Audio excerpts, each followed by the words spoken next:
ಪಾಪದ ಜೀವಿತದಿಂದ ನೀವು ಸಾಯಿರಿ. ಸಾಯಿರಿ ಅಂದರೆ ಸುಣ್ಣ ಬೆಳೆದ ಸಮಾಧಿ ಒಳಗೆ ಸೇರಲು ಅಲ್ಲ, ಹೊಸ ಜೀವಿತವನ್ನು ಕಟ್ಟಿಕೊಳ್ಳಲು. Praise the lord. ಈ ವಿಡಿಯೋವನ್ನು ವೀಕ್ಷಿಸುತ್ತಿರುವ ನಿಮ್ಮೆಲ್ಲರಿಗೆ ಸ್ವಾಗತ. ಕ್ರಿಸ್ತನು ನಮ್ಮ ಪಾಪಗಳಿಗಾಗಿ ಸತ್ತು ಸಮಾಧಿಯಾಗಿ ಪುನರುತ್ಥಾನವಾದ ಸಂಕೇತವಾಗಿ ನಮ್ಮ ಹಳೆಯ ಪಾಪದ ಸ್ವಭಾವಗಳನ್ನು ನೀರಿನಲ್ಲಿ ಸಮಾಧಿ ಮಾಡಿ ಎದ್ದು ಪರಿಶುದ್ಧಾತ್ಮರಲ್ಲಿ ಮರು ಜನ್ಮಿಸಬೇಕು. ಕ್ರಿಸ್ತನಲ್ಲಿ ಒಂದಾಗಿ ಆತನ ಹೋಲಿಕೆಯಲ್ಲಿ ನಡೆಯಬೇಕು. 1 ಕೊರಿಂಥಿ 15:20. ಕ್ರಿಸ್ತನು ಮನುಷ್ಯರ ಮೂಲಕ ಮರಣ ಹೊಂದಿದರೂ ಸತ್ತವರೊಳಗಿಂದ ಎದ್ದು ಪ್ರಥಮ ಫಲವಾಗಿ ಪುನರುತ್ಥಾನವಾದನು.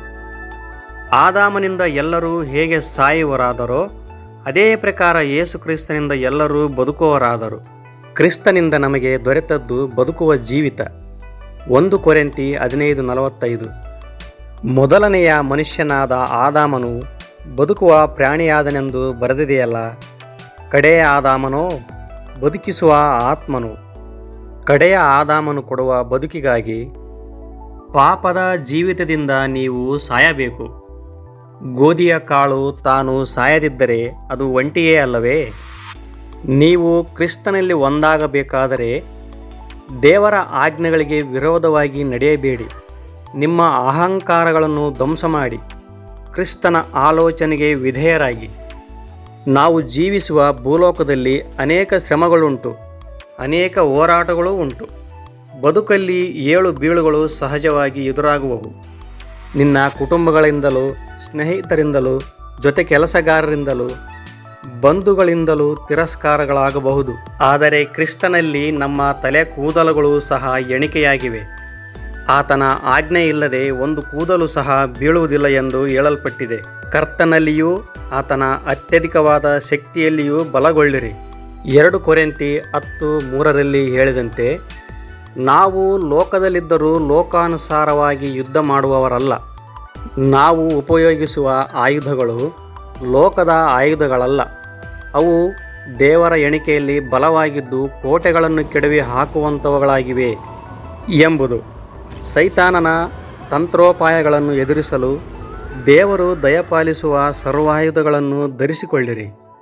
ಎಫೆಸದವರಿಗೆ 6:12 ಹೇಳಿದ ಪ್ರಕಾರ, ನಮಗೆ ಹೋರಾಟ ಇರುವುದು ಮನುಷ್ಯ ಮಾತ್ರದವರ ಸಂಗಡವಲ್ಲ, ರಾಜತ್ವಗಳ ಮೇಲೆಯೂ, ಅಧಿಕಾರಿಗಳ ಮೇಲೆಯೂ, ಈ ಅಂಧಕಾರದ ಲೋಕಾಧಿಪತಿಗಳ ಮೇಲೆಯೂ, ಆಕಾಶ ಮಂಡಲಗಳಲ್ಲಿರುವ ದುರಾತ್ಮ ಸೇನೆಯ ಮೇಲೆಯೂ ನಾವು ಹೋರಾಡುವವರಾಗಿದ್ದೇವೆ ಎಂಬುದಾಗಿ. ಈ ಹೋರಾಟಕ್ಕೆ ಹೆದರಿ ಕ್ರಿಸ್ತನು ಕೊಟ್ಟ ನೀತಿ ವಸ್ತ್ರವನ್ನು ಕೊಳೆಯಾಗಿಸಬೇಡಿ.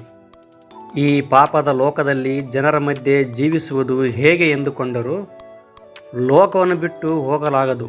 ಈ ಲೋಕದಲ್ಲಿ ನಮ್ಮನ್ನು ಕ್ರಿಸ್ತನು ಪ್ರತ್ಯೇಕಪಡಿಸಿದ್ದಾನೆ. ಅನೇಕ ಜಾತಿ ಜನಾಂಗಗಳಾಗಿದ್ದ ನಮ್ಮನ್ನು ಯೇಸು ಕ್ರಿಸ್ತನು ತನ್ನ ಸ್ವಂತ ರಕ್ತದಿಂದ ಕೊಂಡುಕೊಂಡಿದ್ದಾನೆ. ಬೆಳಕಿನಲ್ಲಿ ಸೇರಿದವರಾದ ನೀವು ಸ್ವರ್ಗೀಯ ದಾನವನ್ನು ಅನುಭವಿಸಿರಿ. ಪವಿತ್ರಾತ್ಮರಲ್ಲಿ ಪಾಲುಗಾರರಾಗಿರಿ. ದೇವರ ವಾಕ್ಯದ ಶ್ರೇಷ್ಠತೆಯನ್ನು ಅರಿತು ಮುಂದಣ ಯುಗದ ಶಕ್ತಿಯನ್ನು ಅನುಭವಿಸಿರಿ.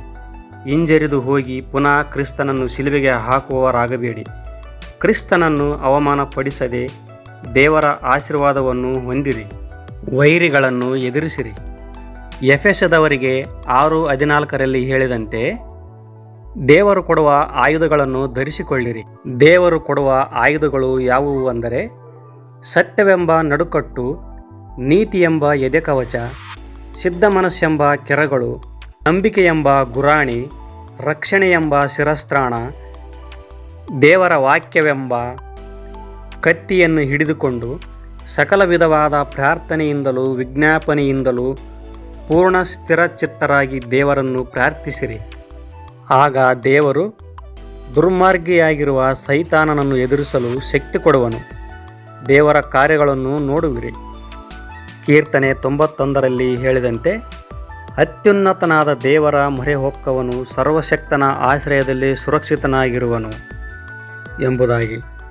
ಆತನ ಸತ್ಯತೆಯಲ್ಲಿ ನಡೆಯುವವನಿಗೆ ಕ್ರಿಸ್ತನೇ ಖೇಡ್ಯವೂ ಗುರಾಣಿಯೂ ನಿನ್ನ ದುರ್ಗವೂ ಆಗಿ ಬೇಟೆಗಾರನ ಬಲೆಯಿಂದಲೂ ಮರಣಕರ ವ್ಯಾಧಿಯಿಂದಲೂ ತಪ್ಪಿಸುವವನು ಆತನೇ ಆಗಿದ್ದಾನೆ. ಆದ್ದರಿಂದ ಕರ್ತನ ಭಯದಲ್ಲಿ ಜ್ಞಾನವಂತನಾಗಿ ಜೀವಿಸು. ಬರೀ ಬಾಯಿ ಮಾತಿಗಾಗಿ ಕ್ರೈಸ್ತನಂತೆ ನಟಿಸಬೇಡ. ದೇವರಿಂದ ನಿನ್ನ ಆಲೋಚನೆಯನ್ನು ಬಚ್ಚಿಡಲಾಗದು. ಆತನು ಎಲ್ಲವನ್ನೂ ಬಲ್ಲವನಾಗಿದ್ದಾನೆ. ನಿನ್ನನ್ನು ಯಾರೂ ಗಮನಿಸುವುದಿಲ್ಲವೆಂದು ಕತ್ತಲ ಜೀವಿತದಲ್ಲಿ ಪಾಪಕೃತ್ಯಗಳನ್ನು ನಡೆಸಬೇಡ. ಯೆಶಾಯ 29:13 ದೇವರು ಹೀಗೆ ಹೇಳುತ್ತಾನೆ, ಈ ಜನರು ಮಾತಿನಿಂದ ನನ್ನನ್ನು ಸಮೀಪಿಸಿ ತುಟಿಯಿಂದ ನನ್ನನ್ನು ಸನ್ಮಾನಿಸುತ್ತಾರೆ, ಮನಸ್ಸನ್ನೋ ದೂರ ಮಾಡಿಕೊಂಡು ಬಾಯಿಪಾಠವಾಗಿ ಕಲಿತಿರುವ ಮನುಷ್ಯರ ಆಜ್ಞೆಗೆ ಸರಿಯಾದ ಭಯಭಕ್ತಿಯನ್ನು ಮಾತ್ರ ನನ್ನಲ್ಲಿಟ್ಟಿದ್ದಾರೆ ಎನ್ನುವ ಈ ವಾಕ್ಯದಂತೆ ದೇವರು ನಿನ್ನ ಕುರಿತಾಗಿ ಹೀಗೆ ನುಡಿಯದಂತೆ ನೋಡಿಕೋ. ಪೂರ್ಣ ಮನಸ್ಸಿನಿಂದ ದೇವರನ್ನು ಸನ್ಮಾನಿಸು. ಯೇಸು ಕ್ರಿಸ್ತನು ಸೈತಾನನ ಮರಣದ ಕೊಂಡಿಯನ್ನು ಮುರಿದು ಅವನ ತಲೆಯನ್ನು ಜಜ್ಜಿ ಅವನನ್ನು ಬಲಹೀನನನ್ನಾಗಿಸಿದ್ದಾನೆ. ಕೊಲೋಸಿಯರಿಗೆ 2:15 ಹೇಳುತ್ತಾನೆ, ಆತನು ದೊರೆತನಗಳನ್ನು ಮತ್ತು ಅಧಿಕಾರಗಳನ್ನು ನಿರಾಯುಧರನ್ನಾಗಿ ಮಾಡಿ ತನ್ನ ಶಿಲುಬೆಯ ಮೂಲಕ ಅವುಗಳನ್ನು ಜಯಿಸಿ ಬಹಿರಂಗಪಡಿಸಿದ್ದಾನೆ.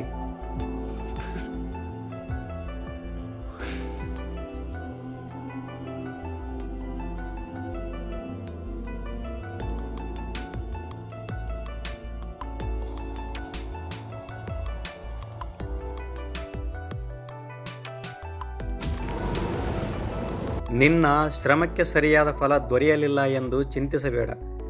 ಚಿಂತೆಗೆ ಗುರಿ ಮಾಡುವ ದುರಾತ್ಮನಿಗೆ ಅವಕಾಶ ಕೊಡದೆ ಕರ್ತನ ಕಾರ್ಯಗಳನ್ನು ನೋಡಲು ನಿರೀಕ್ಷೆ ಇಟ್ಟಿರು. ಚಿಂತೆಯಿಂದ ಹೆದರಿಕೆಯಿಂದ ಬಲಹೀನನಾಗಿ ವಿಶ್ವಾಸದಿಂದ ಕುಂದಿ ಹೋಗಬೇಡ. ದೇವರ ಕೃಪಾವರಗಳನ್ನು ಹೊಂದಿ ಪ್ರಜ್ವಲಿಸು. 2 ತಿಮೋತಿ 1:7 ಹೇಳಿದಂತೆ, ದೇವರು ನಮಗೆ ಕೊಟ್ಟಿರುವ ಆತ್ಮವು ಬಲ, ಪ್ರೀತಿ, ಸಂಯಮಗಳ ಆತ್ಮವೇ ಹೊರತು ಹೇಡಿತನದ ಆತ್ಮವಲ್ಲ. ಆತ್ಮನ ಕ್ರಿಯೆಗಳನ್ನು ಅರಿತುಕೊಳ್ಳಬೇಕು. ದೇವರ ಕಾರ್ಯಕ್ಕಾಗಿ ಕಾಯಬೇಕು. ದೇವರ ಕಾರ್ಯ ತಡವಾಯಿತು ಎಂದು ಹಿಂಜರಿದು ಹೋಗಬೇಡ. ದೇವರು ತಾನೇ ಸರಿಯಾದ ಸಮಯದಲ್ಲಿ ಆತನ ಚಿತ್ತಕ್ಕನುಸಾರವಾದ ಕಾರ್ಯಗಳನ್ನು ನಮ್ಮ ನಿರೀಕ್ಷೆಗೂ ಮೀರಿ ಮಾಡುವವನಾಗಿದ್ದಾನೆ. 1 ಪೇತ್ರ 5:7 ಹೇಳಿದಂತೆ, ನಿಮ್ಮ ಚಿಂತಾಭಾರವನ್ನೆಲ್ಲ ಆತನ ಮೇಲೆ ಹಾಕಿರಿ, ಆತನು ನಿಮಗೋಸ್ಕರ ಚಿಂತಿಸುತ್ತಾನೆ. ಸ್ವಸ್ಥಚಿತ್ತರಾಗಿ ಎಚ್ಚರವಾಗಿರಿ. ನಿಮ್ಮ ವಿರೋಧಿಯಾಗಿರುವ ಸೈತಾನನು ಗರ್ಜಿಸುವ ಸಿಂಹದೋಪಾದಿಯಲ್ಲಿ ಯಾರನ್ನು ನುಂಗಲಿ ಎಂದು ಹುಡುಕುತ್ತಾ ತಿರುಗಾಡುತ್ತಿದ್ದಾನೆ. ನೀವು ನಂಬಿಕೆಯಿಂದ ದೃಢವಾಗಿದ್ದು ಅವನನ್ನು ಎದುರಿಸಿರಿ. ಲೋಕದಲ್ಲಿರುವ ನಿಮ್ಮ ಸಹೋದರರೂ ಅಂತಬಾಧೆಗಳನ್ನು ಅನುಭವಿಸುತ್ತಿದ್ದಾರೆಂಬುದು ನಿಮಗೆ ತಿಳಿದಿದೆ. ಕ್ರಿಸ್ತನಲ್ಲಿ ನಿಮ್ಮನ್ನು ನಿತ್ಯ ಮಹಿಮೆಗೆ ಕರೆದ ಕೃಪಾಪೂರ್ಣವಾದ ದೇವರು ತಾನೇ ನೀವು ಸ್ವಲ್ಪ ಕಾಲ ಬಾಧೆಪಟ್ಟ ಮೇಲೆ ನಿಮ್ಮನ್ನು ಯಥಾಸ್ಥಿತಿಗೆ ತಂದು ಸ್ಥಿರಪಡಿಸಿ ಬಲಪಡಿಸುವನು ಎಂಬುದಾಗಿ. ಅನೇಕ ಕ್ರೈಸ್ತರು ಶ್ರಮದಲ್ಲಿಯೇ ಬಿದ್ದು ಹೋಗುತ್ತಾರೆ. ಒಳ್ಳೆಯದನ್ನು ಮಾಡುವಾಗ ದೇವರನ್ನು ಕೊಂಡಾಡುತ್ತಾರೆ. ಅದೇ ರೀತಿ ಕೇಡು ಬಂದಾಗ ದೇವರನ್ನು ಸ್ತುತಿಸದೆ, ಅಯ್ಯೋ ಎಲ್ಲಿದ್ದಾನಪ್ಪ ದೇವರು, ಇಲ್ಲದಿದ್ದರೆ ನಮಗಿಂತ ಗತಿ ಬರ್ತಿತ್ತಾ ಎಂದು ಗೋಳಾಡುತ್ತಾರೆ. ಸಂಪಾದನೆ ಕಡಿಮೆಯಾದರೂ ಗೋಳಾಟ, ಕಳೆದುಕೊಂಡರೂ ಗೋಳಾಟ, ಅನಾರೋಗ್ಯ ಬಂದರೂ ಗೋಳಾಟ, ಬೇಗ ವಾಸಿಯಾಗದಿದ್ದರೂ ಗೋಳಾಟ. ದೇವರು ತಮಗೆ ದರಿದ್ರತನದಿಂದ ಇದ್ದಾಗ ಮಾಡಿದ ಕಾರ್ಯಗಳನ್ನು ಮರೆತು ಬಿಡುತ್ತಾರೆ. ಮಾಟ ಮಂತ್ರ ತಂತ್ರಗಳಿಗೆ, ಶಾಸ್ತ್ರ ಪಂಚಾಂಗಗಳಿಗೆ ಮೊರೆ ಹೋಗಿ ದೇವರನ್ನು ರೊಚ್ಚಿಗೆಬ್ಬಿಸುತ್ತಾರೆ. ದೇವರ ಕಾರ್ಯಗಳನ್ನು ಅನುಭವಿಸಿದರೂ ಹಿಂಜರಿದವರೇ, ಜಾಗ್ರತೆ, ನಿಮಗೆ ಶ್ರಮ. ಕ್ರಿಸ್ತನಲ್ಲಿ ವಿಶ್ವಾಸವಿಟ್ಟವರಿಗೆ ಬರುವ ಶ್ರಮಗಳು ನಮ್ಮನ್ನು ಬಲಪಡಿಸಲೇ ಹೊರತು ನಮ್ಮನ್ನು ನಾಶ ಮಾಡಲು ಅಲ್ಲ ಎಂದು ಅರಿಯಬೇಕು. ನಮ್ಮನ್ನು ಯಥಾಸ್ಥಿತಿಗೆ ತರುವ ದೇವರು ನಮಗಾಗಿ ವಿಶೇಷ ಆಶೀರ್ವಾದಗಳನ್ನು ಸಿದ್ಧ ಮಾಡಿರುತ್ತಾನೆ. ಗಾಯ ಮಾಡುವಾತನು ನಮ್ಮ ಗಾಯಗಳನ್ನು ಕಟ್ಟುವವನೂ ಆಗಿದ್ದಾನೆ. ಮುರಿದ ಮನಗಳಿಗೆ ಮರುಕಪಡುವ ದೇವರಾಗಿದ್ದಾನೆ. ಯಾಕೋಬ 1:22 ಹೇಳಿದಂತೆ, ದೇವರ ವಾಕ್ಯದ ಪ್ರಕಾರ ನಡೆಯುವವರಾಗಿರಿ. ಅದನ್ನು ಕೇವಲ ಕೇಳುವವರು ಮಾತ್ರವೇ ಆಗಿದ್ದು ನಿಮ್ಮನ್ನು ನೀವೇ ಮೋಸಗೊಳಿಸಿಕೊಳ್ಳಬೇಡಿ ಎಂಬುದಾಗಿ. ಈ ಲೋಕದಲ್ಲಿ ಏನು ತಿನ್ನಬೇಕು, ಏನು ಕುಡಿಯಬೇಕು ಎಂದು ಚಿಂತಿಸದೆ ಮುಂದಣ ಲೋಕಕ್ಕಾಗಿ ಚಿಂತಿಸಿ. ನಮಗೆ ಬೇಕಾಗಿರುವ ಅವಶ್ಯಕತೆಗಳನ್ನು ದೇವರು ತಾನಾಗಿಯೇ ಒದಗಿಸಿಕೊಡುವವನಾಗಿದ್ದಾನೆ. ಸಂಪಾದನೆಗಾಗಿ ಈ ಲೋಕದ ಹಿಂದೆ ಬಿದ್ದು ತನ್ನ ಆತ್ಮವನ್ನು ಕಳೆದುಕೊಳ್ಳುವವನಿಗೆ ಅವನ ಜೀವಿತದ ಶ್ರಮವೆಲ್ಲ ವ್ಯರ್ಥವಾದ ಸಂಪಾದನೆ ನುಸಿ ಹಿಡಿಯುವುದು. ಕರ್ತನು ನಿಮಗಾಗಿ ಪರಲೋಕದಲ್ಲಿ ಎಷ್ಟೋ ಮನೆಗಳನ್ನು ಸಿದ್ಧ ಮಾಡಿದ್ದಾನೆ. ಮನುಷ್ಯನ ಆಯುಷ್ಕಾಲವು 70 ವರ್ಷ, ಬಲ ಹೆಚ್ಚಾದರೆ 80, ಅದು ಬೇಗನೆ ಗತಿಸಿ ಹೋಗುವುದು. ಜ್ಞಾನೋಕ್ತಿ 21:16 ಹೇಳಿದಂತೆ, ಜ್ಞಾನ ಮಾರ್ಗದಿಂದ ತಪ್ಪಿದವನಿಗೆ ಪ್ರೇತ ಸಮೂಹವೇ ವಿಶ್ರಾಂತ ಸ್ಥಾನ. ಭೋಗಾಸಕ್ತನು ಕೊರತೆ ಪಡುವನು. ದ್ರಾಕ್ಷಾರಸವನ್ನು ಮತ್ತು ಸುಗಂಧ ತೈಲವನ್ನು ಆಶಿಸುವವನು ನಿರ್ಭಾಗ್ಯನಾಗುವನು ಎಂಬುದಾಗಿ ಹೇಳುತ್ತದೆ. ದೇವರ ಮುಂದೆ ಯಾವ ಮನುಷ್ಯನ ಜ್ಞಾನವೂ ವಿವೇಕವೂ ಆಲೋಚನೆಯೂ ನಿಲ್ಲುವುದಿಲ್ಲ. ಸರ್ವಜ್ಞಾನಿಯಾದ ಕರ್ತನಲ್ಲಿ ಅಧೀನರಾಗಿರಿ. ಕರ್ತನು ನಿಮಗಾಗಿ ಮಾಡುವ ಕಾರ್ಯಗಳಲ್ಲಿ ನೀವು ಬಲಗೊಂಡು ಆತನು ಕೊಡುವ ಸರ್ವಾಯುಧಗಳನ್ನು ಧರಿಸಿಕೊಂಡು ಶತ್ರುವಿನ ಬಾಣಗಳನ್ನು ನಾಶ ಮಾಡುತ್ತಾ ನಡುಕಟ್ಟಿ ನಿಲ್ಲಿರಿ. ನೀನು ನಿಂತಿರುವ ರಣರಂಗದಲ್ಲಿ ಯುದ್ಧ ಮಾಡುವುದು ಕರ್ತನೇ. ಆತನು ಪರಾಕ್ರಮಶಾಲಿಯೂ ಸರ್ವಶಕ್ತನೂ ಆಗಿ ನಮ್ಮ ಪಾಪಗಳಿಗಾಗಿ ಯಜ್ಞವಾಗಿ ಸರ್ವ ಅಧಿಕಾರವನ್ನು ಪಡೆದವನಾಗಿದ್ದಾನೆ.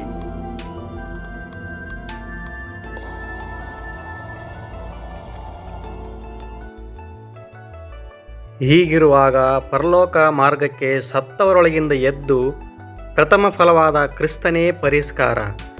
ನಿನ್ನ ಪಾಪಗಳನ್ನು ಹೊರುವಾತನು, ನಿನ್ನ ಪಾಪದ ಭಾರವನ್ನು ಭುಜದ ಮೇಲೆ ಹೊತ್ತವನು, ನಿನ್ನ ಪಾಪಗಳನ್ನು ಸಮುದ್ರದ ಆಳದಲ್ಲಿ ಬಿಸಾಡಿದವನು, ನಿನ್ನ ದೋಷಗಳನ್ನು ಎಂದೂ ಎಣಿಸುವುದಿಲ್ಲ ಎಂದವನಿಗೆ ನಿನ್ನ ಹೃದಯವನ್ನು ಕೊಡು. ನಿನ್ನ ಪಾಪದ ಜೀವಿತದಿಂದ ಪರಿವರ್ತನೆ ಮಾಡಿ ವಿಷ ತುಂಬಿದ ಜೀವಿತದಿಂದ ಬಿಡುಗಡೆ ಮಾಡುವನು. ಈ ರಂಗುರಂಗಾದ ಲೋಕದ ಮೋಹದಲ್ಲಿ ನಿನ್ನ ಹೃದಯದ ಬಾಗಿಲನ್ನು ಮುಚ್ಚಿಕೊಂಡು ಬೆಳಕನ್ನು ಕಾಣದೇ ಇರಬೇಡ. ನಿನ್ನ ಹೃದಯ ಗುಮ್ಮಟದ ಹೊರಗೆ ಕ್ರಿಸ್ತನು ಬಾಗಿಲು ತಟ್ಟುತ್ತಿದ್ದಾನೆ. ಒಳಗಡೆಯಿಂದ ನಿನ್ನ ಹೃದಯದ ಬಾಗಿಲನ್ನು ತೆರೆ. ದುರ್ದಿನಗಳು ಬರುವ ಮುನ್ನ ಕ್ರಿಸ್ತನ ಮಾರ್ಗದಲ್ಲಿ ನಡೆ. ಕ್ರಿಸ್ತನು ಕೊಡುವ ಖಡ್ಗ ಗುರಾಣಿಯನ್ನು ಹಿಡಿದು ನಿನ್ನ ಶುದ್ಧ ವಸ್ತ್ರವನ್ನು ನಡುಕಟ್ಟಿ ಕಾಪಾಡಿಕೊ. ಕ್ರಿಸ್ತನ ಕೃಪೆಯಿಂದ ನಿನ್ನ ಜೀವಿತದಲ್ಲಿ ಜಯ ದೊರೆಯುವುದು. ಆಮೆನ್.